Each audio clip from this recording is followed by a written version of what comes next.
Jacob, what do you think healthcare is? Healthcare is where the government pays for your healthcare needs. Dalton, what do you think education I'm is? sorry, you interrupted me. I was just sitting here doing nothing. Education is everything. Do you really know the truth about healthcare in developing countries? Do you really know the truth about education in developing countries? I'm Zera and I am a student at Roberts High School. And I am curious as to why, even with the help of WHO and people donating money to developing countries to help the citizens there get healthcare, then why are there still millions of people who don't have healthcare? I'm James, another student who goes to Roberts High School, and I would like to find out why in developing countries to this day still don't have education. My main concerns are to learn about who is affected positively and negatively, also what problems are associated with this problem. I'm here at my very own school, Roberts High School, to interview Mrs. Clark. So, Mrs. Clark, let's get to the questions. All right, Zera, what are they? I am wondering who is affected negatively and positively by the lack of healthcare. Well, the government is affected positively, most because of the policies that are aimed at health issues are for wealthy countries. The main ways universal health care is achieved in wealthy nations include government-run tax-funded systems, for example, Britain's National Health Services. And who is affected negatively then? The developing countries are negatively affected because they are developing countries that also strive to provide universal health care.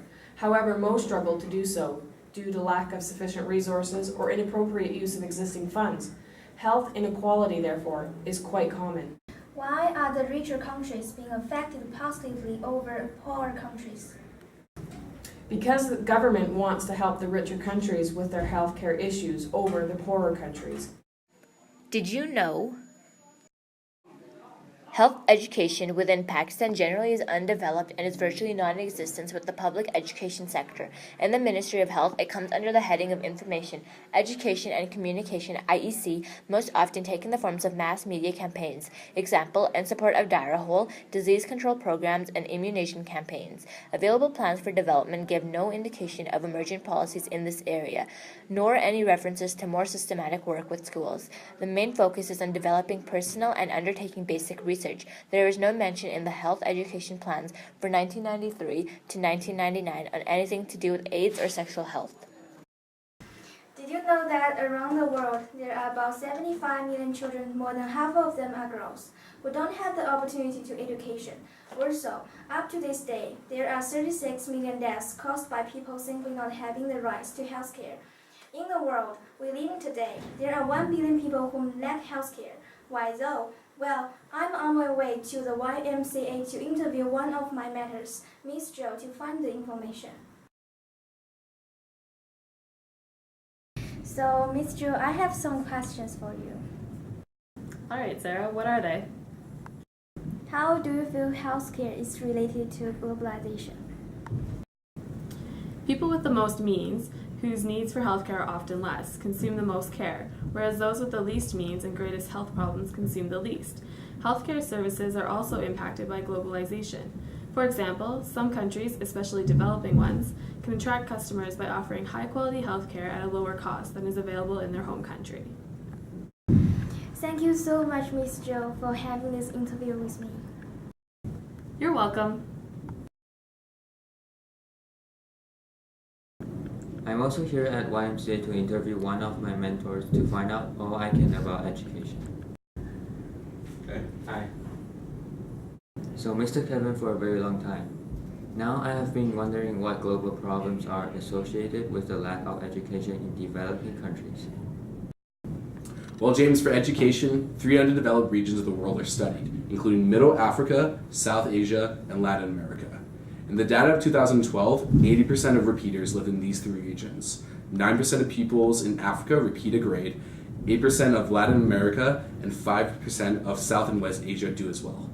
For the people who are uneducated, it would be harder for them to recognize what is bad and unhealthy. For example, According to the organization Water in Life, 85% of all diseases in African children under 5 are caused by waterborne illnesses.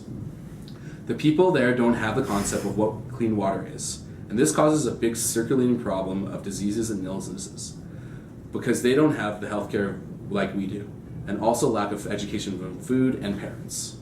Now, many diseases are preventable. For instance, cancer, diabetes, cardiovascular disease, chronic lung diseases.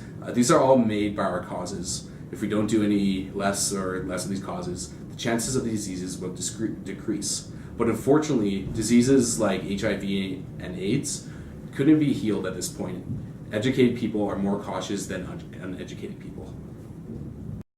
And lastly, have any solutions been proposed for the problem associated with education?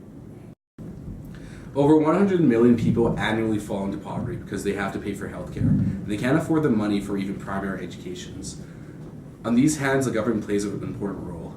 Medical insurance can be provided by the government to reduce the payment from citizens, and it should be generalization.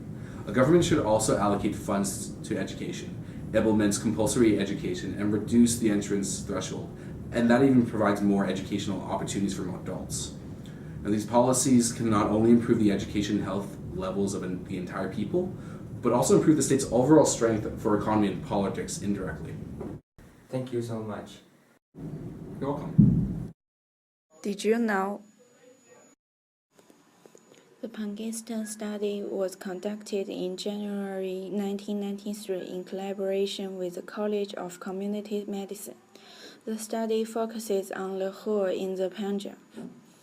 Pakistan's population is moving rapidly towards 124.8 million, with an annual growth rate of 2.84. Of the 4 countries in the study, it has the lowest adult literacy rates for both men and women, and apart from India, the highest student-teacher ratio in schools. Only 50% of children enroll in school and 25% have dropped out by class 2, resulting in around 75% of children failing to receive basic schoolings. Nonetheless, given the population size of 5 to 17-year-old children, this still gives a large school population. Given the poor uptake of education, current donor focus is on primary education and on improving female access to and uptake of education. There are at least 10 major donors involved in primary educational development. On our journey to find the facts, we've learned a ton about education and health. Well, there you go, folks, the truth is behind why people in developing countries lack both healthcare and education.